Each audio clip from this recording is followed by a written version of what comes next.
말씀 중심으로 부활 그 이후라는 제목으로 은혜 말씀을 나누겠습니다. 우리가 지난주는 부활주일 예배를 드렸습니다. 우리 기독교 공동체의 부활절은 아무리 강조해도 지나침이 없는 절기입니다.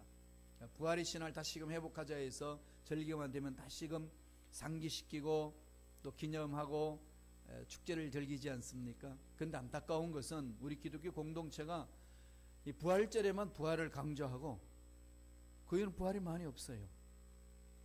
그는 부활절에만 부활이 있는 것 같아요. 계란을 까먹어야 부활이 있는 것 같고. 여러분 어떠신가요? 지난번에 다 말씀드렸습니다만은 고난주간, 한 주간 뭐 특별 새벽기도 하지 않나요? 그죠? 부활 체험하고 나서는 그 이후부터는 뭐 없는 것 같지 않나요? 이러다가 보니까 저와 여러분 생각 속에 이 고난은 많이 이렇게 강조가 되는 것 같은데 오히려 부활의 그 능력에 대해서는 희석되는 것들이 많이 있다는 걸 느끼지 않으신가요? 이런 부분들을 우리가 회복해야 합니다. 성경에는 부활에 대한 능력을 엄청나게 기록을 많이 하고 있어요. 예수님이 부활하고 난 이후에 삶을 엄청나게 강조하거든요. 신앙 내용이 달라졌습니다. 이 사람들의 생각이 바뀌어지기 시작한 거죠. 사람들이 예수를 믿으면 구원받잖아요. 구원받는 게 목적이죠. 천국 가는 거니까. 그런데 구원받는 것은 출발이에요. 전부가 아니고. 뭐가 구원받고 난 다음에 뭐가 필요하죠? 구원 그 이후. 그게 중요합니다. 구원 그 이후. 많은 사람들이 구원 그 이후의 삶을 잊어버리는 거죠. 그러다 보니까 주님을 못 닮아갑니다. 부활절 그런 부분이 많이 있지 않습니까? 부활의 능력은 부활절을 외치고 살면은 왜 없어요? 그래서 여러분 그 계란을요 부활절만 먹지 마시고 매일 드세요. 저는 매일 2개씩 먹습니다. 건강이 좋대요. 치매 안 걸린다고 그럽니다. 우리의 부활의 생명은 매 순간 내 삶 속에 적용이 되어야 된다는 거죠. 부활에서 강조하는 게 뭐죠? 죽음을 이긴 사건 아니겠습니까? 그럼 부활 그러면 죽음을 늘 전제하고 있습니다. 부활은 죽음에서부터 출발합니다. 죽지 않으면 부활이 없어요. 이게 우리 신앙생활의 두 줄기잖아요. 그죠? 하나는 죽음이고 하나는 부활이고. 우리 인생사에 죽음 같은 문제, 절망 같은 문제들이 늘 있습니다. 그리고 또 지금 죽음이 우리를 기다리고 있고. 그런데 여기에서 예수님이 부활하심으로 죽음의 사건을 해결했습니다. 절망의 사건을 주님이 해결하셨다는 거죠. 이게 우리 생활에 늘 만판에 새기고 살아야 될 자세 아니겠습니까?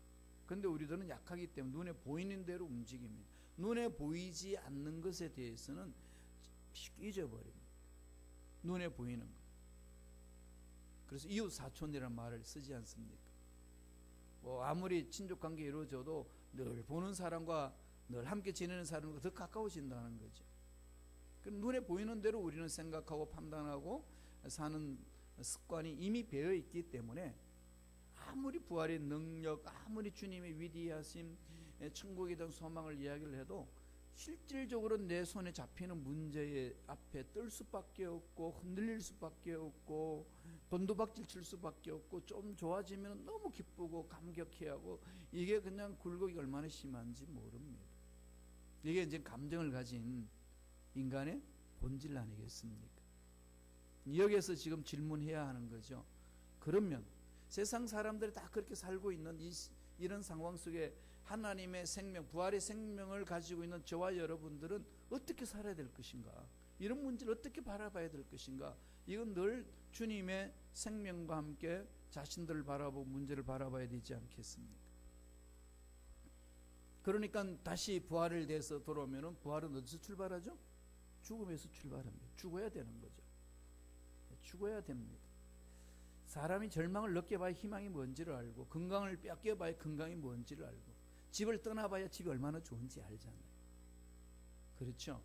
대한민국을 떠나보니까 대한민국이 든든히 잘 살아야 이 한민족에 대한 마음도 든든해지잖아요. 대한민국이 그냥 늘 쪼들리고 그냥 매일 정치판에 싸움박질하고 그냥 경제적으로 엉망이 그러면 우리 마음이 그냥 우울해지잖아요. 지금 거기 안 살아도 거기가 잘 살고 막 좋아지고 이러면은 왠지 마음이 이렇게 기쁨도 있고 자부심도 있고 그렇게 되는 거 아니겠어요? 한 번쯤은 지난날의 삶에 대해서 우리들이 돌아봤을 때 그 삶이 진행되는 과정 속에 또 살았던 그 삶의 자리에서 그런 것들이 잘 펼쳐지고 있다는 것을 느끼면 좀 기분이 좋아지는 거죠.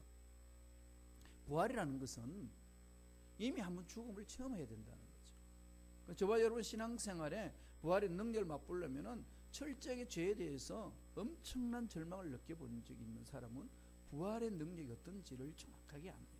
구원의 감격을 아는 사람들은 처절히 죄인이라는 사실을 깨달을 때에 그 구원의 감격을 아는 거죠. 그래서 죽음을 죽인 사건은 부활입니다. 그러면은 어마어마하게 달라진 것 아니겠어요? 죽음에 대한 생각이 완전히 달라지는 거죠. 이것을 제자들에게 주님이 살아생전에 계속해서 말씀을 하셨습니다. 근데 제자들이 이해를 못했어요. 한 번도 안 봤으니까. 죽은 사람이 살아난 건 한 번도 안 봤는데 아무리 이야기해도 모르는 거죠. 우리가 천국을 한 번도 안 가봤기 때문에 아무리 천국을 그냥 막 미사이걸 나이를 이야기를 해도 그게 너무 동떨어지지 않습니까? 영원한 생명을 얻는다. 이게 너무 멀어요. 영혼은. 암 환자가 절망에 있어서 이젠 시한부 인생이 됐습니다. 중병에 걸렸어요. 어떤 병이 암뿐만 아니라 다른 병이 있었어도 이젠 며칠 안 남았습니다. 일주일 후에 죽어요. 의사가 다 포기했습니다. 이런 사람에게 당신 예수 믿으면 50년 삽니다라고 정확하게 그게 선포되어지고 정확하게 보장만 된다면 안 믿을 사람 있겠어요? 그죠? 그런데 예수 믿으면 50년이 아니라 영원히 살잖아요. 근데 영원 너무 머니까 와닿지가 않습니다. 여기서부터 이제 흑암의 세력들이 장난치는 것 아니겠습니까? 제자도 이해가 안 된 거죠. 예수님이 죽었습니다. 부활했다는 소리를 들었어요. 그런데 눈에 보이지 않습니다. 그러니까 제자들은 뭐 하죠? 두려워 떨 수밖에 없지 않겠습니까? 십자가 못 박혀도 다 도망갔지요? 그 다음에 예수님이 부활하셨던 그날에 또 부활하시고 난 후에 제자들이 두려워서 떨면서 한 곳에 모여 있습니다. 오늘 본문에 그러죠. 안식 후 첫날 저녁에 제자들이 유대인을 두려워하여 모인 곳에 문을 닫았더니 두려움에 사로잡혀서 벌벌벌 떨고 있습니다. 이해는 되지 않나 인간적으로. 베드로는 자기 직업 어부로서 삶을 버리고 주님을 따라왔는데 그분이 사라졌어요. 얼마나 막연하겠습니까? 마태는 세리였는데 안정적인 공무원이었어요. 노후가 보장되는 직업을 가지고 있었습니다. 물론 동족들한테 비방을 받을는지 몰라도 자기 삶은 노후가 보장되어 있어요. 그걸 포기하고 뛰어들어왔어요. 그런데 그분이 사라졌습니다. 무슨 생각하겠어요? 삶의 목표를 잃어버린 것 아니겠어요? 아니겠습니까? 그리고 돌아보는 거죠. 내 선택이 잘못됐나? 이걸 선택하지 말았어야 되지 않았을까? 잘 되어가면은 이 선택이 좋았느냐 나빴느냐 묻지 않습니다. 계획대로 안 되니까. 그죠? 이게 뭐지? 그리고 내 희망은 어디에서 찾는가? 이런 고민들 속에서 꼭 숨어 있습니다. 참 그 자리에 이 제자들이 부활을 체험하고 나서도 이제 숨어 있을 때에 주님이 찾아오셔서 말씀하시는 것이 오늘 본문의 말씀입니다. 세 가지의 부활 이후에 삶을 살 때에 마음을 집중해야 할 세 가지를 오늘 말씀하고 있어요. 이건 제자들뿐만 아니라 저와 여러분도 마음판에 새겨야 될 핵심 메시지입니다.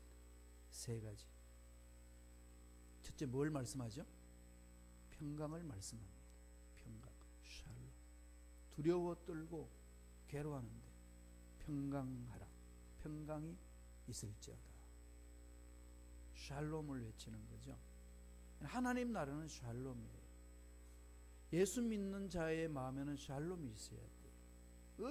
어떠한 상황이 있어도 샬롬을 말합니다. 이것은 영혼이 잘됨 같이 범사가 잘되고 강건한 복, 이게 어우러져 있는 거예요. 그게 샬롬이에요. 전인적인 행복한 삶을 샬롬이라고 그럽니다. 마음만 평안해지는 것이 아니라 그걸 인하여서 내 삶의 여건도 그렇게 풀어지는 걸 말하고 있습니다. 말씀을 볼까요? 19절입니다. 다 같이 요한복음 29장 19절 하반절에 있으면 다 같이 한 목소리 읽습니다. 예수께서 오사 가운데 서서 이르시되 너에게 평강이 있을지어다. 그러니까 부활하신 주님은 우리가 무엇이 필요한지를 정확하게 알고 계시는 거죠. 다시 말씀드리면은 저와 여러분의 인생에 있어서 직장이나 사업장이나 가정이나 자녀 양육이나 신앙생활에 무엇이 가장 필요한지를 알고 계신다는 거예요. 정확하게. 그럼 그분을 만나면은 정확하게 알고 계시는 분이 치우신다는 거죠. 그러니까 우리 마음을 어디로 집중해야 되겠어요? 문제가 아니고 환경이 아니고 사람이 아니고 주님, 이것을 채워주시는 주님, 내 속에 있는 것들을 채워주시는 그 주님에 집중하는 거죠. 그분이 뭐라고 말씀하십니까? 평강할지어다. 샬롬. 왜 샬롬이 없죠? 저와 여러분 샬롬을 이미 주셨는데, 이 샬롬은 한 번이 또 없어지는 거 아니에요. 이거는 절대적인 겁니다. 영원한 거예요. 부활하신 주님이 계시는 한은 영원한 거예요. 부활하신 주님 죽으셨나요? 예. 소생과 그 부활의 차이가 거기 있지 않습니까? 주님이 사역했을 때 죽었다가 살아난 사람들이 많지 않습니까? 가부의 아들도 살아나고 나사로도 살아나고, 그걸 부활이라고 그러지 않습니다. 그걸 뭐라고 그러죠? 소생. 그걸 살아났지만 또다시 죽었잖아요. 그럼 소생이라고 말하지 부활이라고 하지 않습니다. 부활은 뭘까요? 죽음을 죽여버리고 죽음의 세력을 죽여버리고 정복하고 영원히 사는 걸 말합니다. 영원한 생명이 있는 걸 말하죠. 주님은 십자가에서 죽으심으로 죄를 다 청산하시고 영원히 사시는 분, 생명이 있으신 분이에요. 그분을 믿는 자는 그분의 생명을 가진 자입니다. 그는 영원히 사는 그분이 우리에게 말씀하시기를 평강할지어다. 샬롬. 왜 안 되죠? 왜 우리가 자꾸 마음이 주님께 빼앗기지 않았고 세상에 빼앗깁니다. 문제에 빼앗기고 환경에 빼앗기고. 제가 제 삶을 봐도 그렇습니다. 오늘 제가 이 설교를 준비하면서 어저께는 이 교회에서 새벽 2시 반까지 있었어요. 2시 반까지. 2시 반까지 뭘 했느냐? 피곤할 때는 좀 잠자게 됐지만은 앉아가지고 묵상을 했어요. 하나님이 나를 왜 부르셨을까? 그리고 너는 정말 그 부르심에 합당한 삶을 살아가고 있고 부르신 대로 따라가고 있는가? 너 정말 종인가? 여태까지 그런 삶을 살아왔던가? 반복해서 계속 질문하고 묵상하고 기도하고 돌아봤습니다.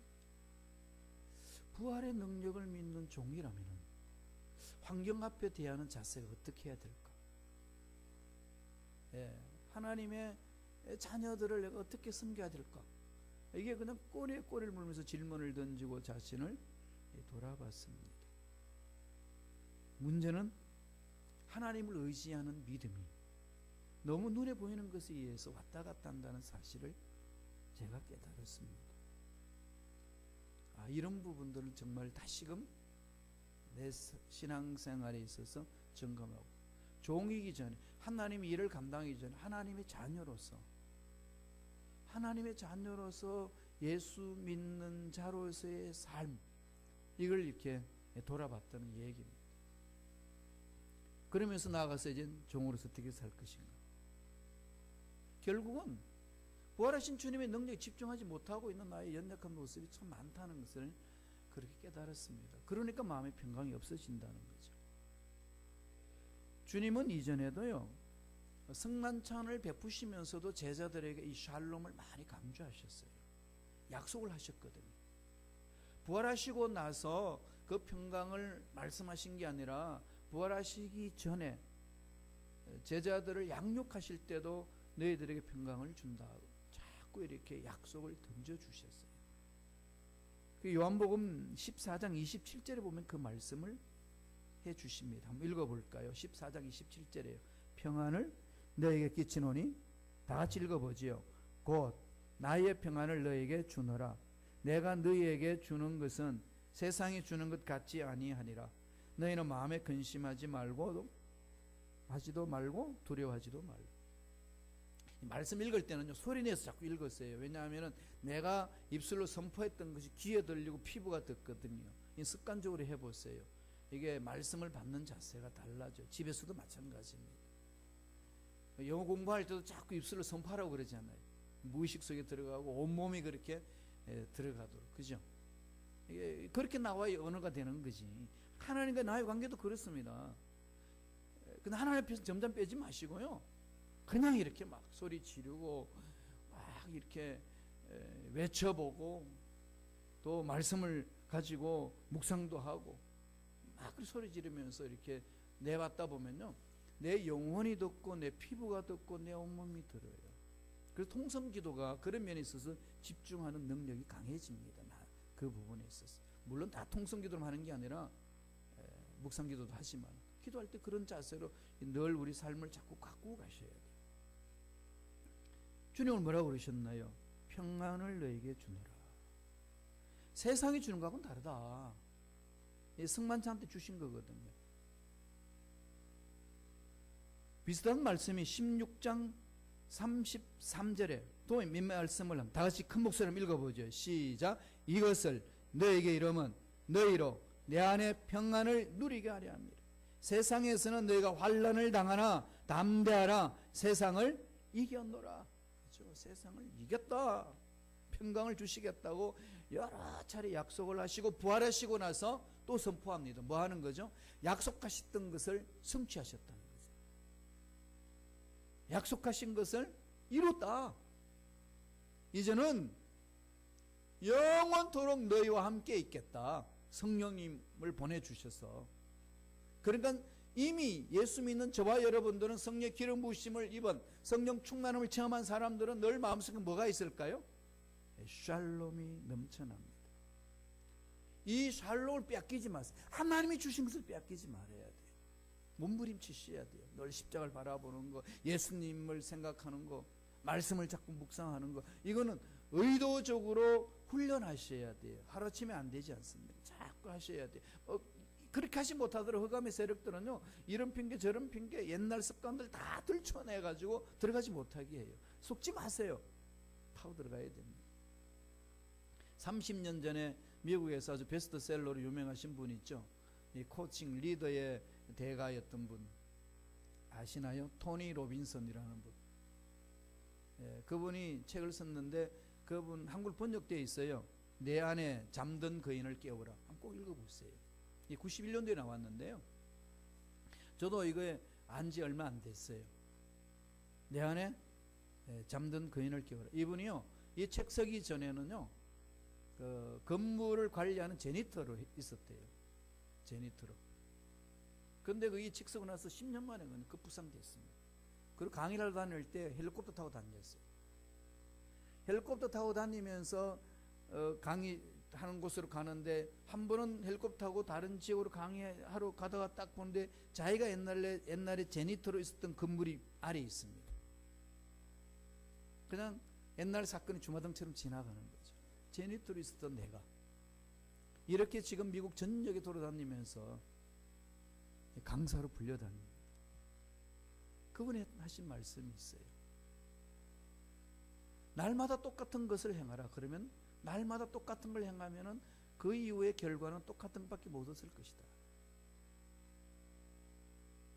새로운 삶은 새로운 결단으로부터 오는 거다. 늘 속에 있는 도전을 던지는 거죠. 이미 예수님을 믿는 저와 여러분 살면 예수의 생명이, 예수의 능력이, 부활의 은혜와 부활의 능력 주신 샬롬이 있습니다. 환경을 짓밟아 버릴 수 있고 죽음을 짓밟아 버릴 수 있고 절망을 짓밟아 버릴 수 있는 그 능력이 주님을 믿는 저와 여러분 속에 있다는 거예요. 그럼 이 샬롬이 나를 지배하도록 만들어야 되지 않겠습니까? 그 믿음이에요. 선포하면서 가셔야지. 그러면 환경 앞에 나와서도 늘 샬롬을 선포하고 문제 앞에 나서도 늘 샬롬을 선포하고, 지금 내 마음에 절망을 주고 두려움을 주는 것은 가짜라는 거예요. 그거 싸워야 됩니다. 그냥 주저앉지 마세요. 부러지져도 응답이 없는 것 같은, 내 상경은 벗고 있는 것만 같은 그런 상황에 놓여 있단다 할지라도 주님이 부활하심으로 우리에게 주신 이 샬롬을 놓치지 말라는 겁니다. 주님 그걸 말씀하고 있는 거죠. 병강이 있을지어다. 이 말을 했을 때 제자들의 가슴이 확 와닿지 않았겠어요? 이건 주님이 십자가 지시기 전에 우리들에게 하신 말씀이고, 부활하셔서 문 꽉 잠겨놓은 그 상황 속에 들어오셔서 하시는 말씀이 제일 첫 마디가 평강이 있을지어다. 샬롬으로 출발해서 샬롬으로 마치는 것 아니겠어요? 하나님의 나라는 뭐죠? 샬롬이에요. 세상의 문제는요, 파도 치는 것처럼 끊임없이 문제가 우리를 괴롭힙니다. 아무리 문제를 해결해도 또 문제 와요. 아무리 고난 끝났다 한다 할지라도 또 크고 작은 고난이 늘 연속적으로 우리를 괴롭힙니다. 다르게, 그죠? 그렇지 않나요? 이런 문제 저런 문제, 이게 해결해놨던 저기 나오고, 여기저기 막 터지는 상황 속에 어떻게 그 상황 속에서 나를 지킬 수 있나요? 주님이 부활하셔서 주신 샬롬, 이게 지배하게, 내 삶을 지배하게 해야 된다는 거예요. 지금 부활절을 보낸 저와 여러분의 삶엔 주님 오실 그때까지 이 샬롬 예언으로 끝난 것이 아니라 성취되었던 그것을 마음판에 새기라는 거예요. 두 번째 주님이 뭐라고 그러시나요? 너희를 보내노라. 사명을 주시는 거죠. 사명을 가지고 살라는 겁니다. 늘 사명에 집중하라는 거죠. 태어났다는 자체는 사명이 있습니다. 어느 누가 자기 인생을 설계하고 태어납니까? 아무도 그런 사람 없습니다. 태어나보니 한국 사람이 있고 여자 있고 남자 있고 이 시대였습니다. 여기는 하나님의 놀라운 계획이 있는 거죠. 살아있는 여기가 희망 아니겠습니까? 아무리 힘들고 어렵고 꼬여있는 상황이 있단다 할지라도, 문제가 있단다 할지라도 그 속에 던져져 있는 이 자리가 희망의 자리입니다. 왜 그렇지요? 살아계신 하나님의 능력을 체험할 수 있기 때문에. 그래서 우리는 이 자리를 귀하게 여겨야 됩니다. 늘 하나님 그걸 강조하죠. 이스라엘 백성들이 출애굽하고 나서 광야에서 수많은 기적을 바라보고 문제가 뒷꼬이면 자꾸 애굽을 생각했습니다. 그때마다 하나님은 그들에게 책망하시고 또 격려해 주시고 위로하시고 품어주시고 갈 길을 보여주시고 마음을 잡아주셨습니다. 사람은 늘 지난 날에 좋았던 것들을 자꾸 돌아보면서 그때가 좋아서 기대하면서 자꾸 과거 지향적으로 가고 싶은 마음이 있습니다. 그거는 경험해 봤기 때문에. 그럼 미래는 불확실한 거예요. 보이지 않고 어떤 일이 일어날지 모릅니다. 그런 상황 속에 편안한 삶을 살려면 어떻게 되겠어요? 과거에 해왔던 방법대로 가고 싶은, 그게 누구에게나 있습니다. 토니 로빈슨이 말한 것처럼 그분 그럽니다. 그럼 그런 생활을 반복해서 하면 그것밖에 못 산다는 거예요. 새롭게 시도하라. 새롭게 도전하라. 그래서 네 속에 잠자는 거인을 깨워라. 이 어마어마한 이 도전을 주는 말씀 아니겠어요? 이건 하나님이 우리에게 하신 말씀이거든. 내가 너에게 평안을 준다. 평안을 가지고 살라. 그런 평안을 가졌으면 어떻게 되냐? 살아있다는 것 자체가 사명이다. 내가 너를 통해서 해야 될 일에 집중하라. 그것을 우리 마음판에 새기는 거죠. 부활의 능력을 체험한 저와 여러분들은 내가 살아있다는 사실에 집중하고 여기에서 어떻게 해야 됩니까? 물어보고 매달리는 거죠. 그 속에 기적이 있습니다. 내 몸이 아프든 문제가 있든 그게 무슨 상관이 있겠어요? 하나님이 붙들어 주시는데, 전능하신 하나님 함께 하시겠다는데, 그분이 사명을 이루기 위하여 힘주시고 능력 주시고 함께 하시겠다는데 뭐가 문제예요? 그 마음이 다른 데 빼앗기니까 힘들어지지 않습니까? 말씀을 보지요. 21절에 요한복음 20장 21절 다 같이 읽습니다. 예수께서 또 이러시되 너에게 평강이 있을지어다. 아버지께서 나를 보내신 것 같이 나도 너희를 보내노라. 평강이 있을지어다. 다시 한번 말씀하시면서 여기서 하시는 것이 아버지께서 나를 보내신 것 같이, 사명을 위해서 내가 여기 온 것 같이 나도 너희를 그 사명을 향해 가게끔 만든노라. 그래서 너에게 샬롬을 주노라. 이 샬롬은 어떤 문제가 와도 흔들리지 않을 샬롬이야. 분명히 약속하셨고 성취하신 것을 선포하셨습니다. 이거 흔들리지 마셔야 돼요. 왜 불안한지, 이 불안이 어디서 오는지, 공허가 어디서 오는지, 이건요 출처를 빨리 찾아내서 쫓아버리셔야 돼요. 부활의 능력이 있고 부활을 체험한 자의 승리의 기름 부심이 있는 자의 삶은 어떻게 되죠? 불안을 쫓아냅니다. 두려움을 쫓아냅니다. 평안이 있습니다. 사도 바울이 나중에 로마서에서 그러지 않습니까? 뭐라고 그러나요? 하나님 나라는 먹고 마신 데 있는 것이 아니라 의와 희락과 평강이라. 이게 하나님 나라예요. 하나님 나라의 요소는 예수 믿는 저와 여러분 마음속에 그게 넘쳐나야 되는 거죠. 환경이 문제 아닙니다. 사람이 문제 아니라니까요. 나의 연약함이 문제가 아니라 하나님의 방법이 있는데 왜 그 하나님의 방법과 지혜를 구하지 않느냐는 거죠. 하나님은 나를 통해서 끄집어내신 것은 열악하고 힘들지만은 그 속에서 기적을 체험할 수 있도록 하나님의 능력이 어떻게 나타나는지, 하나님의 위대하심이 어떤 것인지를 맛보게 하셔서 세상에 드러내기를 위하여 계획하시고 이끌어 주셨는데, 환경이 어렵다고 자꾸 뒤로 물러가려고 주저앉아버리고 불안해하고 답답해하면은 하나님의 선하신 계획 가운데 자꾸 어그러지지 않습니까? 그런 것을 이겨낼 수 있도록 평안을 주신다는 거죠. 보내노라. 미션 성취하셔야 돼요. 미션을 이루는 데는 평안하냐, 아니 문제가 잘 풀리느냐, 안 풀리느냐, 환경이 좋으냐, 안 좋으냐, 이거 아니에요. 미션은 뭐죠? 목숨 걸고 달려들어서 일을 성취하는 거 아니겠어요? 내가 살아내들 이유가 거기 있는 거 아니겠습니까? 복음서를 보면은 끊임없이 우리가 해야 될 일이 무엇인지를 말씀하고 있습니다. 주님이 부활하시거나 승천하시기 전에 제자들에게 유언같이 남긴 말씀이 있지 않나요? 잘 아시는 마태복음 28장인데요. 너희는 가서 모든 족속으로 제자를 삼아 아버지와 아들과 성령의 이름으로 침례를 주고 내가 너에게 분부한 모든 것을 가르쳐 지키게 하라. 이건 늘 가슴에 새겨야 되는 거 아니겠어요? 만나는 사람마다 예수를 전해야 되는데 내 마음이 불안하고 내 마음에 미션을 향한 마음이 안 열려 있는데 이 말씀은 소의 경일기입니다. 그렇지 않나요? 전도 훈련을 시키고 전도하라고 아무리 강조해도요, 그 마음의 평강과 하나님의 부활의 능력, 은혜를 맛보지 못한 사람들은 못해요. 그냥 소의 경일기입니다. 왜 안 되느냐고 막 옛날에 막 탁구 쳤는데요, 이제는 기도하니까 하나님 그러지 말라고 그러셨어요. 그렇게 할 수 있도록 네가 도와라, 섬겨줘라. 요새는 그렇게 기도합니다. 그래서 제 인생에 어저께도 목사하면서 가장 지금 목사로서 뭐 행복하겠냐, 네 인생에 가장 행복하게 뭐냐, 뭐겠어요? 여러분들이 행복하는 모습을 볼 때 그게 그냥 그려지더라고요. 성도님, 집사님들, 우리 권사님, 장로님 한 분 한 분이 행복해하는 모습을 볼 때만큼 기쁨이 없다는 거죠. 그래서 하나님 그게 정말 행복합니다. 내 인생이 이제 뭐 다른 게 뭐 구하겠습니까?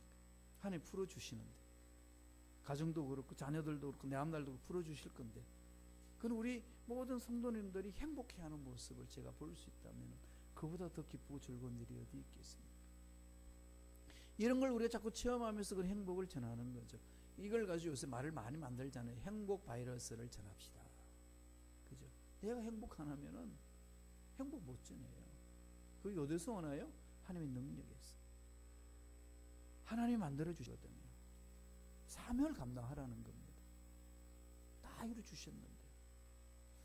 고린도후서 5장 18절에 보면은 사도 바울이 주님이 하신 일이 뭔지를 우리에게 가르쳐 주시고 우리 해야 될 일을 말씀합니다. 우리 천천히 묵상하면서 다 같이 한 목소리 읽겠습니다. 모든 것이 하나님께로서 났으며 그가 그리스도로 말미암아 우리를 자기와 화목하게 하시고 또 우리에게 화목하게 하는 직분을 주셨어요. 그죠? 이미 하나님과 우리가 하나가 되었고 하나가 된 그 은혜 속에서 감격해야 하는 거죠. 평강이 있는 거죠. 그 부분 생각하면 기쁘고 즐겁고, 평강이 있으니까 해야 될 일이 뭐겠습니까? 사명을 감당하는 겁니다. 잘 사용하는 용어로 말하면은 피스메이커가 되는 거죠. 트러블 문제를 일으키는 상황 속에만 들어가면은 이 피스가 외치는, 피스를 만들어내는 피스메이커, 평화를 만들어내는 거예요. 내 힘이 아니라 하나님이 주신 힘으로. 하나님 이런 사람들 들어 쓰시는 거 아니겠습니까? 특별한 사람을 쓰는 게 아니라 저와 여러분 구체적인 삶 속에 그렇게 스며들어 나가는 거예요. 그리고 복음을 전파하는 저와 여러분들의 말씀 안에는 뭐가 있나요? 예, 주님이 십자가에서 죄를 다 사해 주셨잖아요. 죄 사함 받으면 그 감격이 있지 않나요? 예. 죄 사함을 받으려면 뭐 해야 되죠? 죄인이라는 걸 알아야 되잖아요. 전부는 제가 말씀드린 적이 있습니다만은 주일학교 선생님이 애들 가르칩니다. 여러분 질문에 용서를 받으려면 어떻게 해야 되죠? 그랬더니 애가 손 들고 말합니다. 선생님, 용서 받으려면요 죄를 먼저 지어야 돼요. 그렇죠. 용서받을 짓을 용서받으려면은 용서받아야 될 그 짓을 먼저 해야 되잖아요. 그죠? 죄를 지어야 뭐 용서가 있고 필요하지 뭐가 있지. 죄도 아무것도 없고 아무도 문제 없고 내가 너 용서한다. 그 용서가 와닿겠어요? 예수 믿을 때 내가 죄인이라는 사실을 철저히 깨달아질 때 예수님의 용서가 뭔지를 알잖아요. 내가 죄인인 줄 모르는데 어떻게 죄 용서를 받습니까? 그런 것도 다 소의 경의를 키우고요. 그냥 지랑하는 소리고요. 감격이 없습니다. 그러나 정말 내가 죄인으로서 주님을 만나 죄 용서 받았습니다. 감격이 있죠. 그럼 죄 용서 받은 사람은 어떻게 하죠? 이렇게 하라는 거죠. 23절이에요. 요한복음 20장 23절 다 같이 읽습니다. 너희가 누구의 죄든지 사하면 사여질 것이고 누구의 죄든지 그대로 두면 그대로 있으리라 하십니다. 용서받았느냐? 용서하며 살라. 선포하라. 그러니까 그냥 용서한다고 말하지 말고 정말로 하나님으로부터 용서의 놀라운 사랑을 체험하라는 거죠. 이게 몸부림쳐야 됩니다. 있어야 돼요. 하나님의 사랑이 듬뿍 체험되어져야 돼요. 사랑받은 척하지 말고 정말 사랑 속에 푹 잠기면은 과거에 아팠던 사건들이 그냥 시선을 받고 너와 나의 관계도 허물어졌던 것들이 그냥 이렇게 식김을 받고 다 지워져 버리고 그러니까 그 마음이 어떻게 되죠? 정말로 평강이 넘쳐나는 삶이 아니겠습니까? 주님이 기도를 가르칠 때 주 기도문을 보면 뭐라고 그랬습니까? 우리가 우리에게 죄 지은 자를 사하여 준 것 같이, 그죠? 우리 죄를 사하여 주옵소서. 이미 주님은 죄를 선포하셨기, 용서하셨기 때문에 그걸 체험한 저와 여러분 그 사랑이 있는 거죠. 이런 미션이 있어요. 저와 여러분에게. 그래서 절대로 이 땅에서 매인바 없이 자꾸 풀어내라는 거예요. 풀어낼 수 있는 능력을 달라고. 형식적으로 하지 말고 한번 해봐서 그러지 말고 정말 하나님 사랑 안에서 한번 해보라는 거예요. 네, 그렇게 한번 만들어 봅시다. 우리 교회 공동체를. 그래서 기도를 그렇게 합니다. 하나님 정말 우리 성도님들이 말씀 안에 들어가서 행복을 체험할 수 있도록, 예수를 만난 것이 얼마나 행복한지, 주님이 주신 그 사명을 감당하는 것이 얼마나 행복한지 그걸 체험할 수 있도록 하나님 축복해달라고. 주는 그걸 보고 싶습니다. 이런 사람들이 모이면 모일수록 공동체는 어떻게 하겠어요? 힘이 있고 능력이 있는 거 아니겠습니까? 천국이죠. 제가 시카고 땅에서 이제 살아야 되겠다 결심하니까 함께 살아야 될 사람 어떻게 살아야 되겠어요? 보기 싫은 사람, 짜증나는 사람, 이런 사람한테 같이 못 살잖아요. 그럼 어떻게 되죠? 다 피해버리고 그런 사람들을 모아서 살려면 나 혼자 살아야 돼요. 그럼 어떻게 되죠? 주위에 있는 사람을 그렇게 만들면 되잖아요. 그죠? 함께하는 사람들을 그렇게 만들어가는 거죠. 그게 아름다운 공동체. 그 사명이 있어요. 그 일을 하라는 겁니다. 부활의 능력을 맛봤냐? 그 일을 감당해라. 환경 탓하지 말고 사람 탓하지 말고 내가 그런 능력을 너에게 주노라. 이 능력 속에 살길 바랍니다. 마지막 세 번째로 뭐라고 주님이 선포해 주시죠? 성령을 받으라. 아시는 거죠? 너 힘으로 안 된다는 거. 우리 힘으로 안 돼요. 어떻게 됩니까? 해봤잖아요. 용서하는 것도 되나요? 용서 안 되는데 어떻게 용서해요? 정말로 그냥 잡아 죽이고 싶은데 용서하라니.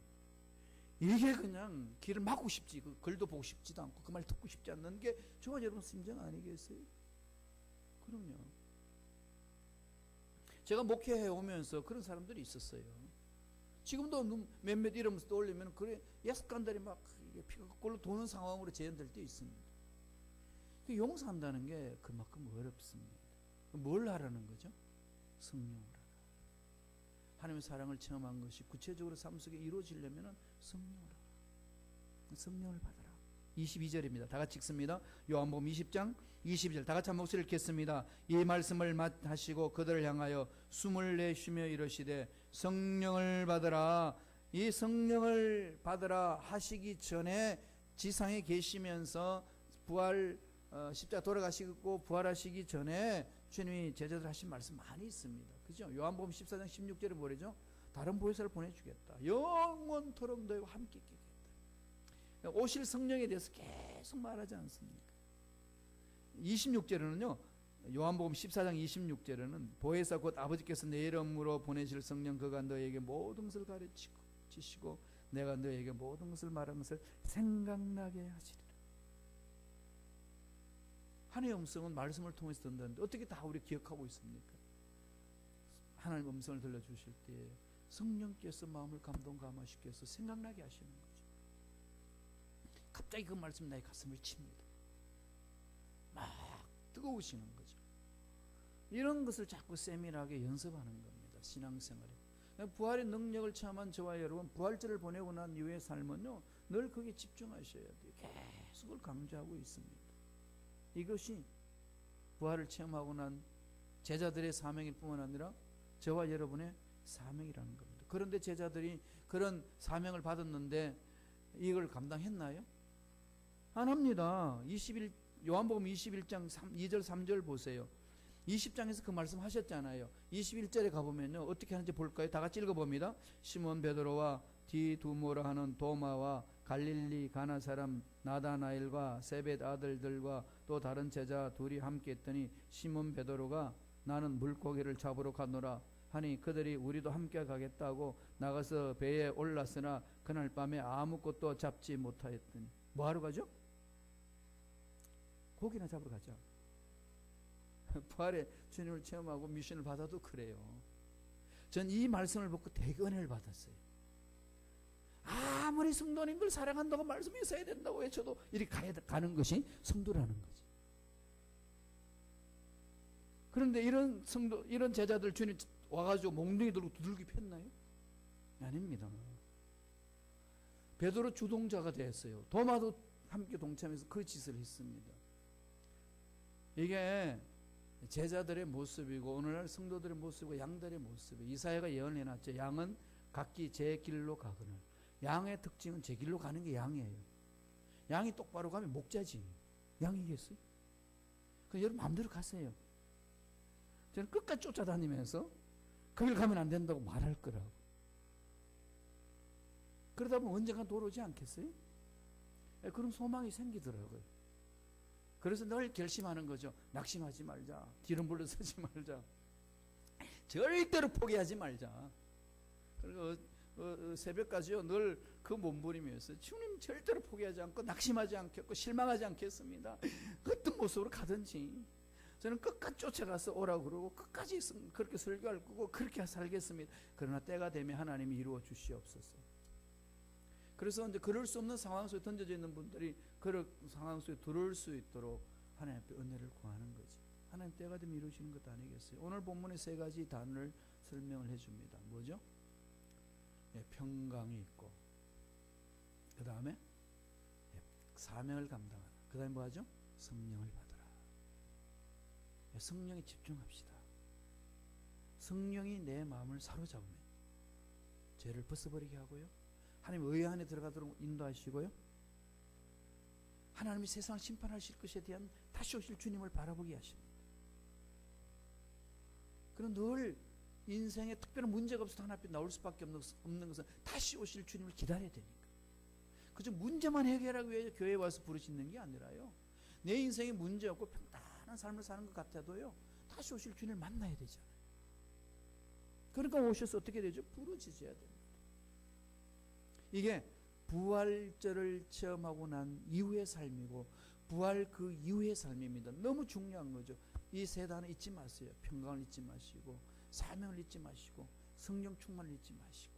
그래서 성령 충만한 가운데서 어떤 상황에 던져줘도 하나님이 만져주시는 그 손길과 능력과 은혜를 체험하는 저와 여러분 되기를 간절히 축원합니다.